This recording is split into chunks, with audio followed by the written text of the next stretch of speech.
Assalamualaikum warahmatullahi wabarakatuh. Apa khabar anak-anak pelajar sekalian? Ustazah doakan semoga semuanya berada di dalam keadaan sihat sejahtera di samping keluarga tersayang. Alhamdulillah, bersyukur kita kehadrat Allah Subhanahu Wa Taala kerana masih diberi umur yang panjang untuk kita meneruskan pembelajaran pada hari ini. Murid-murid yang dikasihi sekalian, sebelum kita memulakan pembelajaran kita pada hari ini, marilah sama-sama kita memohon keberkatan daripada Allah Subhanahu Wa Taala. Jom bersama Ustazah kita baca doa belajar bersama-sama.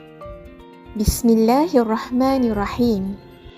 Allahumma aftah alaina hikmataka wanshur alaina min khazaini rahmatika ya arhamar rahimin.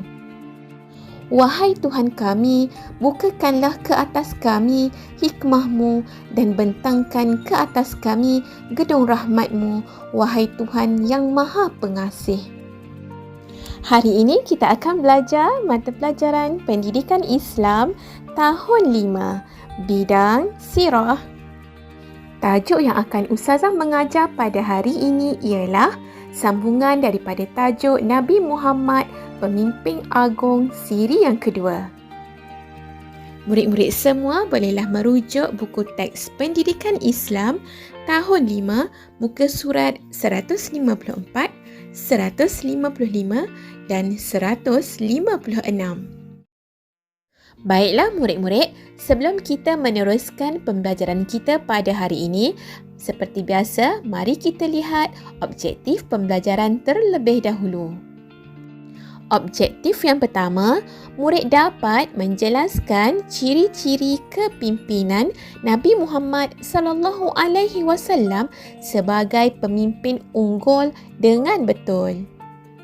Dan objektif yang kedua, murid dapat merumus iktibar kepribadian Nabi Muhammad sallallahu alaihi wasallam sebagai pemimpin dengan betul.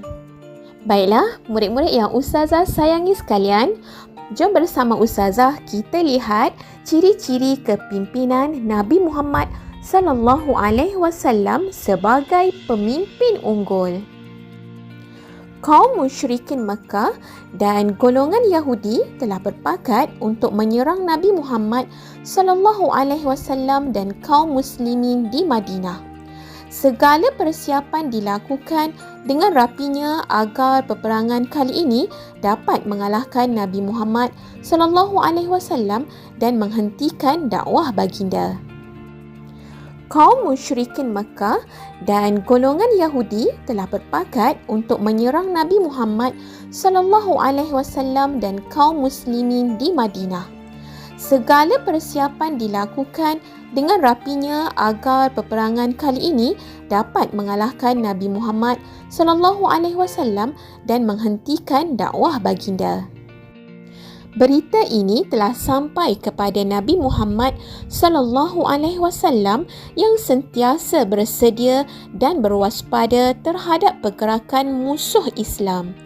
Baginda bersegera mengadakan mesyuarat bagi mendengar pandangan anggota mesyuarat tentang strategi mempertahankan negara Madinah daripada serangan musuh yang sangat ramai.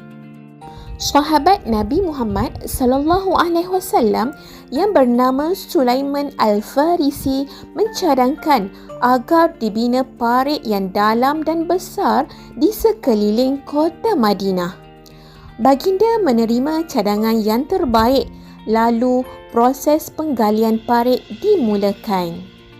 Kerja-kerja penggalian parit berjalan lancar apabila mereka melihat kegigihan baginda Nabi Muhammad sallallahu alaihi wasallam menggali parit bersama-sama.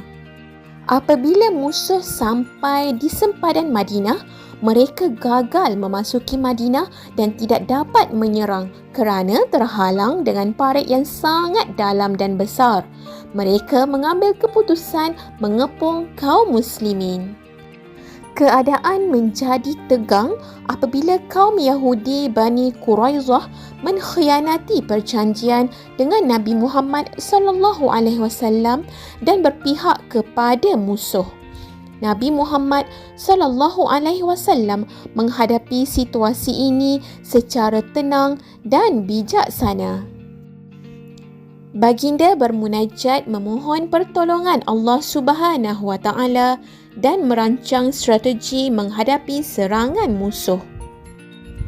Dengan pertolongan Allah Subhanahu Wa Taala, berlakunya angin kencang yang merobohkan khemah-khemah musuh dan merosakkan harta benda. Mereka berasa gerun dan takut lalu bergegas meninggalkan Madinah. Nabi Muhammad SAW dan kaum muslimin sangat bersyukur atas pertolongan Allah Subhanahu Wa Taala ini. Kepungan musuh berakhir tanpa berlakunya peperangan. Nabi Muhammad SAW selaku ketua negara Madinah bertindak tegas dan adil dengan bimbingan wahyu terhadap kaum Yahudi Bani Quraizah.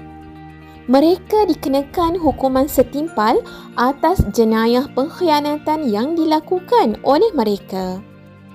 Murid-murid yang dirahmati Allah sekalian, daripada kisah peristiwa Perang Khandak itu tadi, dapat disimpulkan ciri-ciri kepimpinan Nabi Muhammad SAW sebagai pemimpin unggul adalah seperti berikut. Ciri yang pertama, sentiasa bersedia dan berwaspada terhadap pergerakan musuh Islam.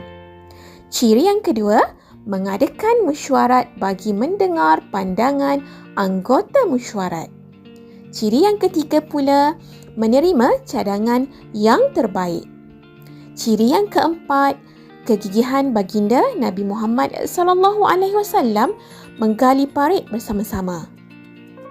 Ciri yang kelima pula, tenang dan bijaksana.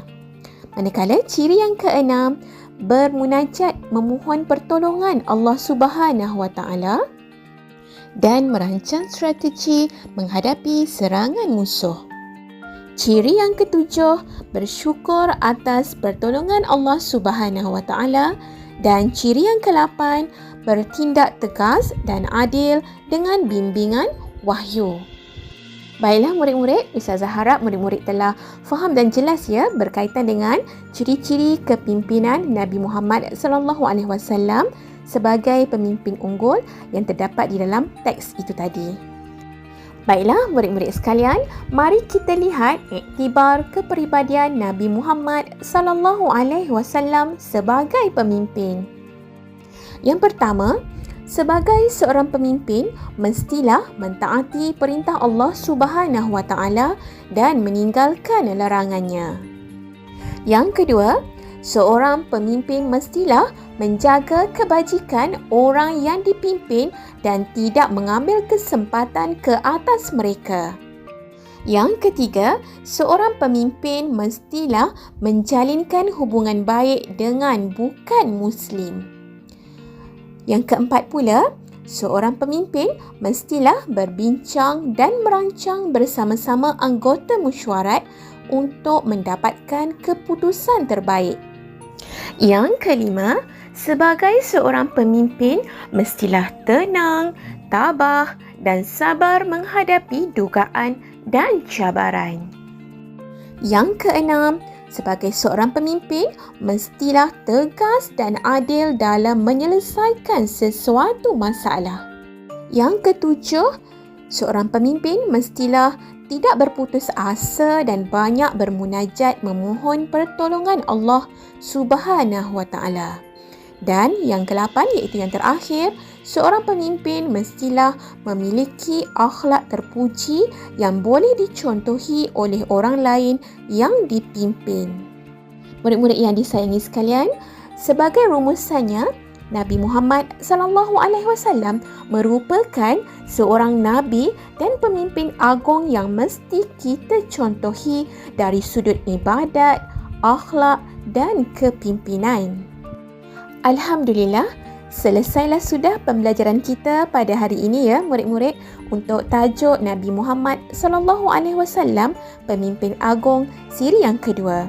Ustazah harap murid-murid semua lebih faham tentang ciri-ciri kepimpinan Nabi Muhammad dan iktibar daripada kepribadian Nabi Muhammad sallallahu alaihi wasallam yang telah ustazah terangkan tadi.